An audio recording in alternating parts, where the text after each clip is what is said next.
Assalamualaikum warahmatullahi wabarakatuh. Salam bobotoh, semoga senantiasa selalu dalam keadaan sehat walafiat ya dimanapun berada. Kali ini saya ingin bercerita atau membahas pemain-pemain asing baru Persib dan pemain lokal yang direkrut oleh Persib Bandung ya. Nah, tapi sebelumnya saya ingin menyampaikan tim Persib ya pada saat juara dan sampai saat ini ya tim Persib hanya kehilangan Alberto dan satu lagi adalah Beltrame. Jadi secara tim ya Persib masih mempunyai kekuatan tim tangguh sekitar 90% lah, masih mempunyai kekuatan ya. Jadi 6 pemain baru yang direkrut oleh Persib ya, ini tentunya Boyan Hodak kedepannya sudah memikirkan kenapa 6 pemain ya. Mungkin Boyan Hodak berpikiran bahwa kedepannya tim Persib bukan hanya mengikuti kompetisi Liga Indonesia, tapi Boyan Hodak dan tim memikirkan juga bagaimana kedalaman Persib harus baik ya di segala posisi atau di segala lini ya, sehingga Boyan Hodak merekrut 6 pemain ya. Turnamen Asia juga sangat bergengsi. Nah, itu mungkin alasannya ya. Kemudian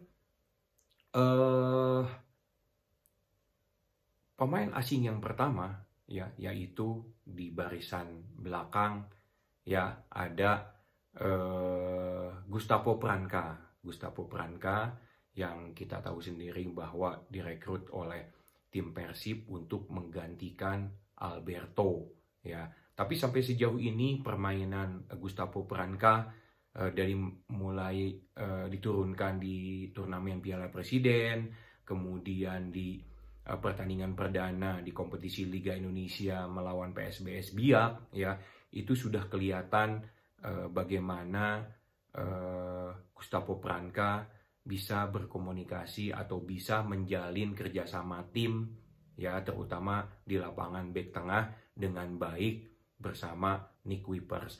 Mudah-mudahan kedepannya juga dalam sesi latihan ya tentunya bisa tambah kompak, tambah bisa saling mengerti, mengenai chemistry di lapangan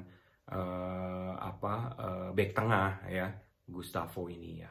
Kemudian yang keduanya adalah Matteo Kojijan. Matteo Kojijan direkrut oleh Boyan Hodak ya. Pemain ini satu negara ya dengan Boyan Hodak.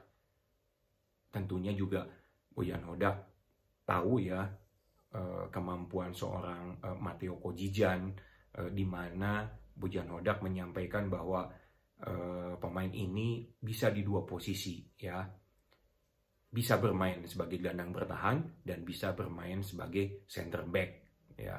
Apabila misalnya sangat-sangat darurat ya, apabila Nick Kuipers atau Gustavo tidak bisa diturunkan ya, bisa kena akumulasi kartu kuning atau misalnya bisa cedera.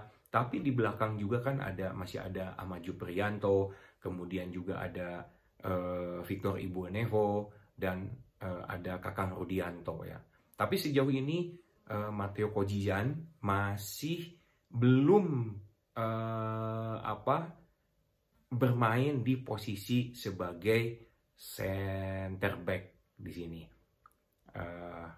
Pemain ini saya lihat pada saat diturunkan di Piala Presiden dan di pertandingan perdana juga kemarin lawan PSBS Biak ya, cukup baik, elegan, simple ya bermainnya.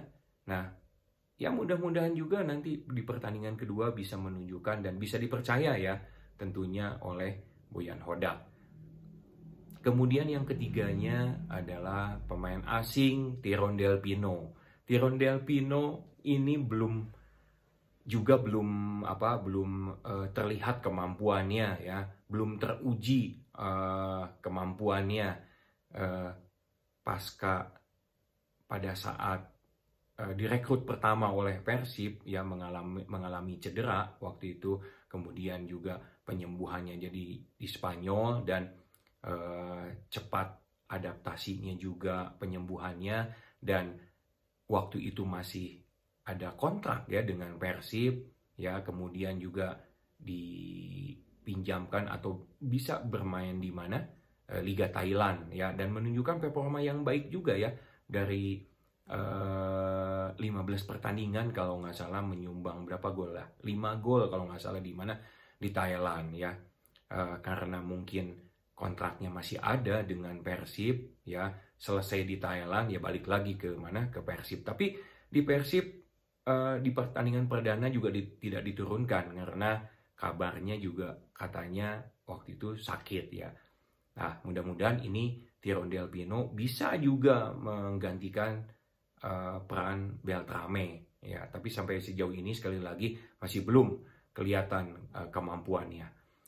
Kemudian ada pemain asing yang keempat, yaitu Mylson Lima ya.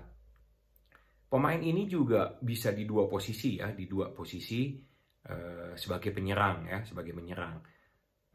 Bisa yang pertama sebagai sayap ya, bisa juga bermain sebagai second striker, di belakangnya David da Silva.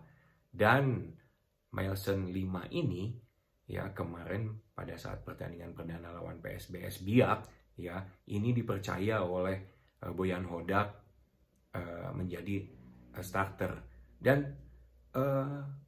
Mylson Lima menunjukkan permainan yang memang sangat menjanjikan ya, sangat menjanjikan. Namun di menit ke berapa, babak kedua lah, itu juga diganti karena kemampuannya juga, fisiknya juga masih belum sesuai ya.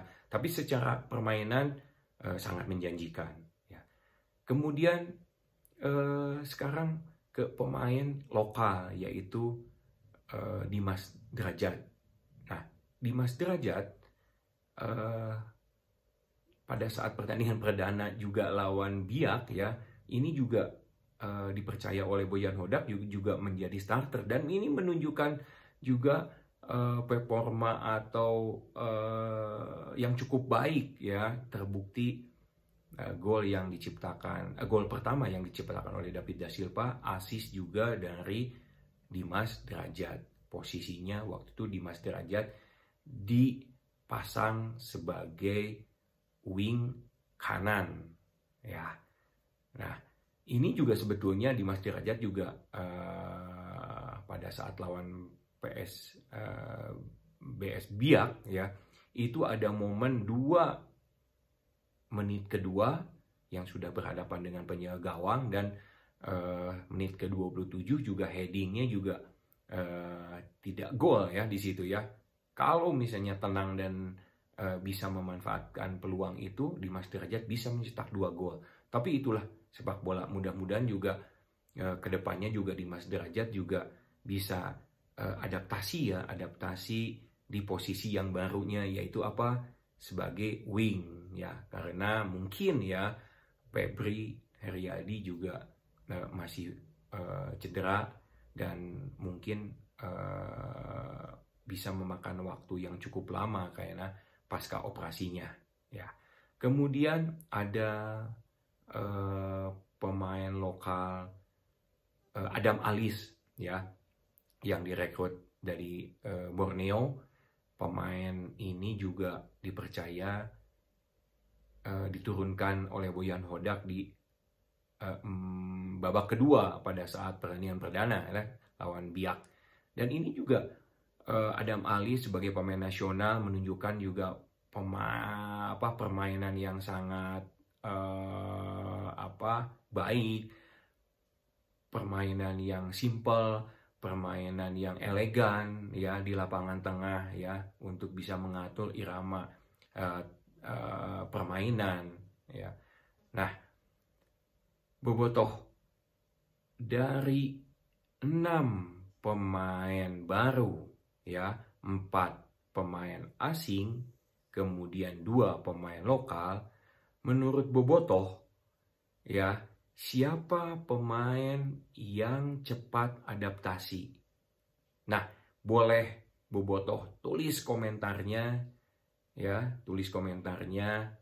Sekali lagi, siapa pemain baru Persib yang cepat adaptasinya? Sekali lagi, mudah-mudahan di pertandingan kedua melawan Dewa United ya, pemain-pemain baru ini cepat adaptasi dan menjadi tim yang sangat tangguh lagi, karena di kompetisi ini Persib atau tim Persib akan bertanding dengan sistem kompetisi kembali lagi ke ketentuan atau regulasi yang lama, yaitu siapa tim yang mengumpulkan poin paling banyak. Dan tim Persib juga akan melakoni turnamen Champion Asia. Ya, mudah-mudahan sekali lagi Persib sukses di 2 event ini. Terima kasih bobotoh.